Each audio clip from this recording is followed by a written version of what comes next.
I'm Earle, and I'm a member of the Federation of Gay Games.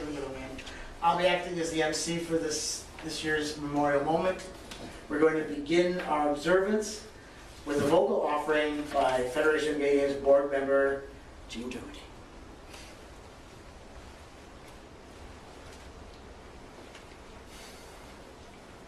There's a place for us, somewhere a place for us, peace and quiet and open air waits for us somewhere. There's a time for us, someday a time for us, time for living and time to share, time to look, time to care, someday, somehow, we'll find a new way of living. We'll find a way of forgiving someday. There's a place for us, somewhere a place for us. Hold my hand and I'll take you there. Hold my hand and we're halfway there. Someday, somehow, somewhere.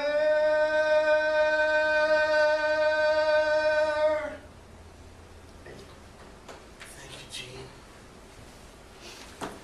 Thank you so much. And many thanks to all of you for taking part in the memorial moment of the 2011 Federation of Gay Games annual meeting. When we gather again a year from now for our next annual meeting in Cleveland, one of the two host cities of Gay Games 9, we will also be celebrating the 30th anniversary of the Gay Games. We will also be holding our 15th memorial moment at an annual meeting in which we ceremoniously unfold a signature quilt, read aloud the names which the Gay Games family have chosen to remember and honor over the years, and inscribe new tributes upon the quilt. That this ceremony has been adopted as a recurring component of every annual meeting is one of the characteristics that distinguishes this federation and has become a hallmark of our Gay Games culture.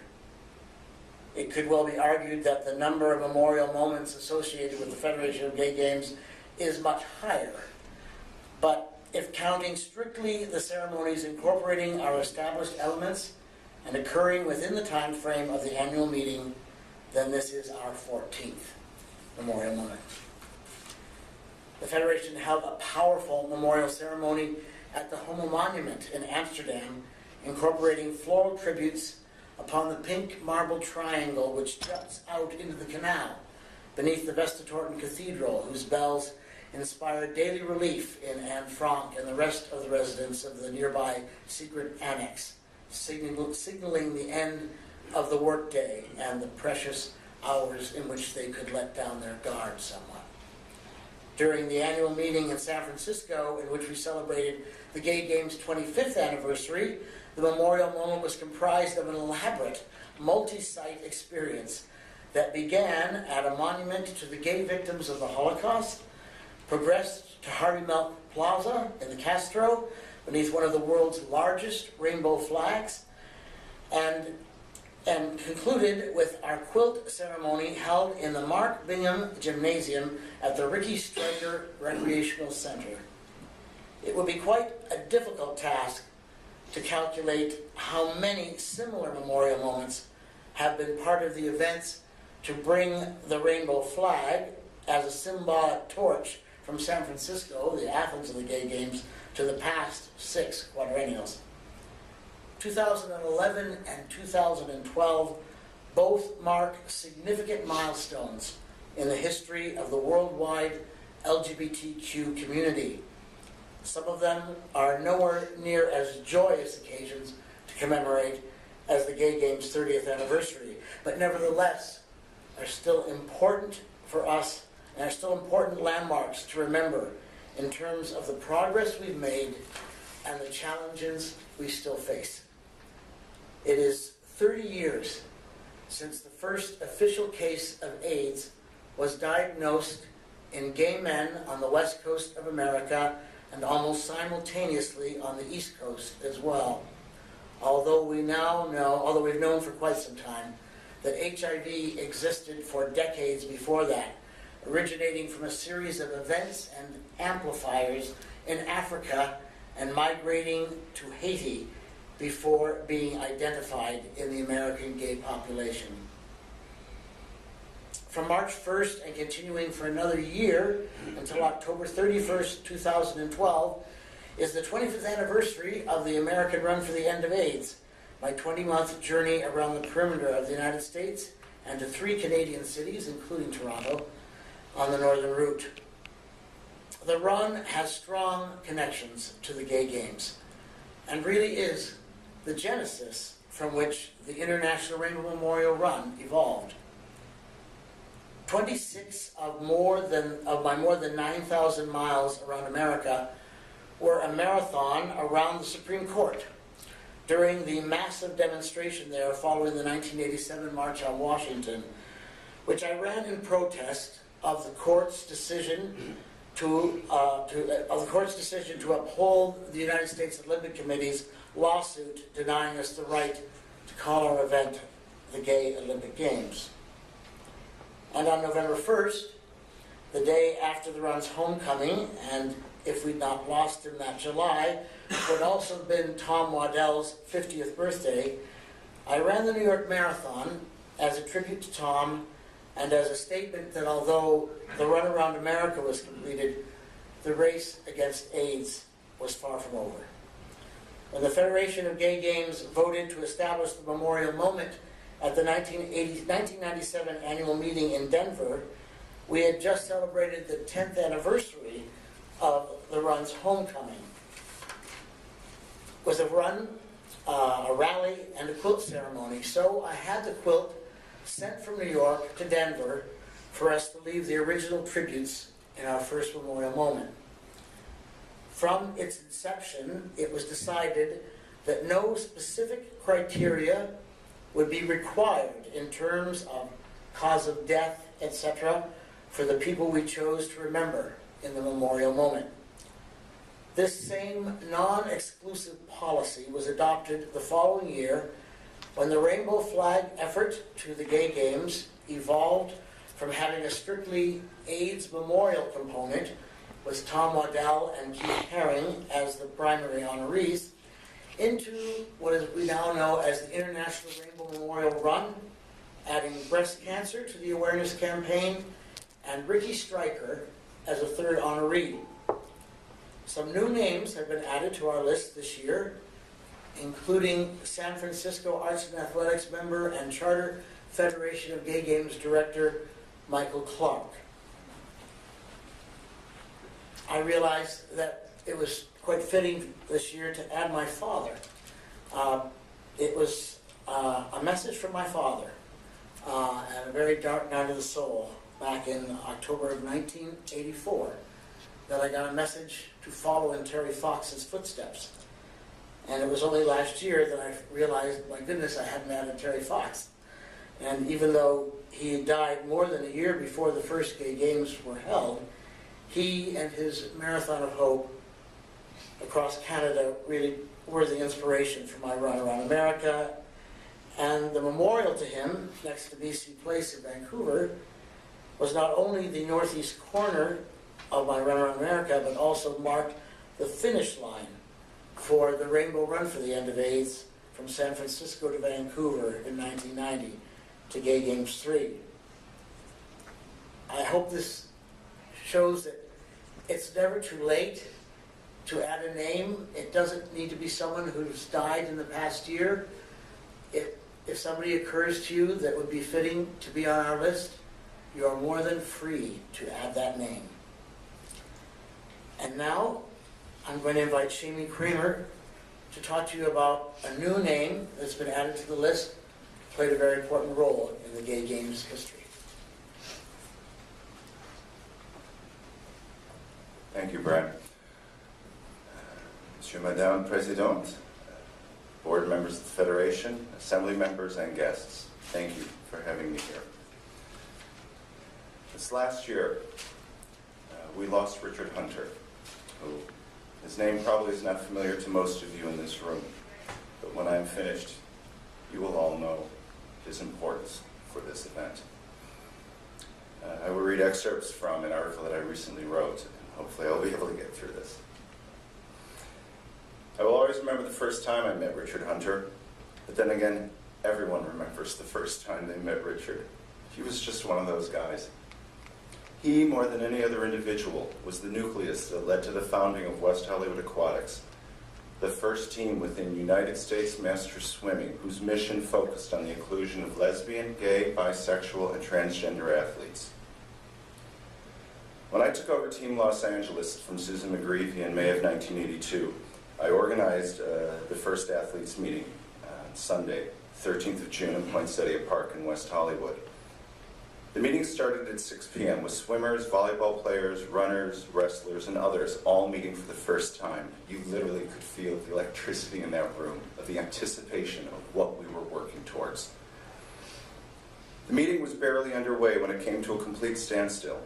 Through the north door came two bronzed, bare-chested Adonises in cutoffs and sandals. The one, carrying a piece of corrugated cardboard, had a personality the size of Texas and this brilliant, megawatt smile that just wouldn't quit. He was one of those people who couldn't help himself from making an entrance into a room. It was just part of what made Richard Hunter who he was. The sleepy-eyed beauty at his side was Rick Boner, a swimmer-diver who would also become one of the original founders of West Hollywood Aquatics. They had just returned from Venice Beach, which was the gay beach in Los Angeles at the time, where they were recruiting new teammates. Richard showed us the cardboard sign, which read something to the effect, Los Angeles swim team forming for Gay Olympics in San Francisco over Labor Day. Swimmers needed. As if either of them needed an excuse for men in Speedos to go up and talk to them. But it worked. They recruited some of our best swimmers that year, and West Hollywood Aquatics had the distinction, while Team Los Angeles swimmers had the distinction of having the only 1-2-3 victory in aquatics in both an individual event as well as a relay event. In mid-August, the same week we had our Team Los Angeles send-off party at Studio One, we received the shocking news that the U.S. Olympic Committee had won the right in court to prevent us from using the word Olympic. Every item printed, etched, or embedded with the word Olympic either had to be destroyed or the word had to be etched out or crossed out in some manner. They also won the right to hold Tom Waddell financially responsible, a lawsuit that wasn't settled amicably until October of 2000, 14 years after Dr. Waddell had passed away from AIDS. But the moment that epitomized what those first gay games were all about truly belonged to Richard. This shot of him on the left it's an iconic shot of him leaping out of the pool, both fists pumped in the air, and that killer smile of his opened as wide as can be. That photo became the cover of the brochure for Gay Games 2. It, more than any other photo, captured the essence of what each and every one of us Gay Games pioneers felt being part of that revolutionary event. We were free, we were strong, and nobody was going to rain on our parade. Not the USOC, nor those pesky doctors who had just named a strange new virus, gay-related immune deficiency, as it was first known. Besides being the poster boy for Gay Games 2, Richard was featured in many magazines around the world, and caused quite a stir with Dr. Waddell and others when he appeared in an ad for him vitamins, which did not go over too well with the head office. Richard and I didn't reconnect until Gay Game 6 in Sydney 2002. Unfortunately, the years had taken a toll on him, and he was not the athlete he was in 1982 or 86. Up until Gay Games Chicago, Richard held the distinction of being the individual swimmer who had garnered the most individual medals in the aquatics history of the Gay Games.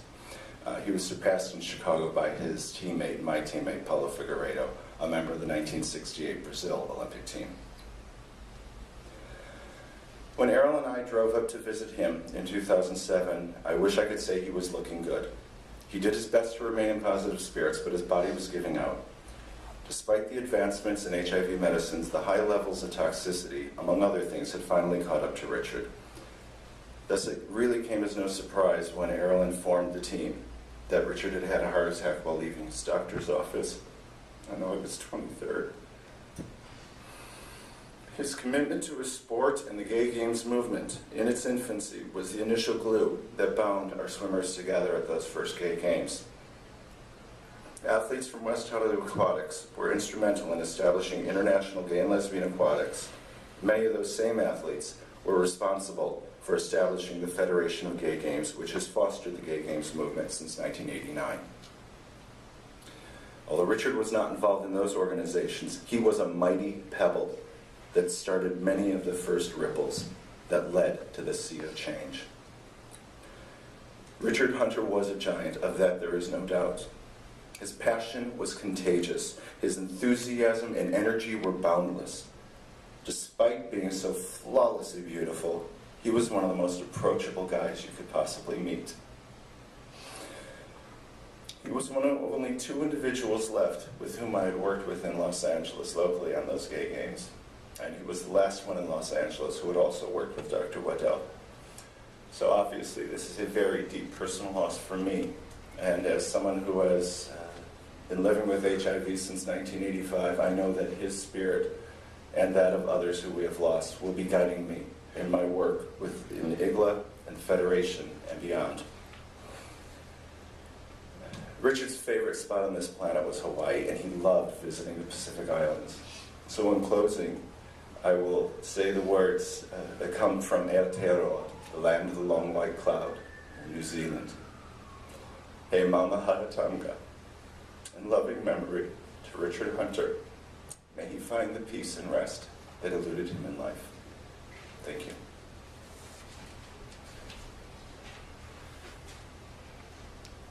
Thank you so much, Shamey, for that beautiful tribute. Will the readers and unfolders please take their places? The ceremony that we're about to conduct is fashioned after the original unfolding of the AIDS Memorial quilt in Washington, D.C. on October 11th, 1987. And we pattern our ceremony after those traditions.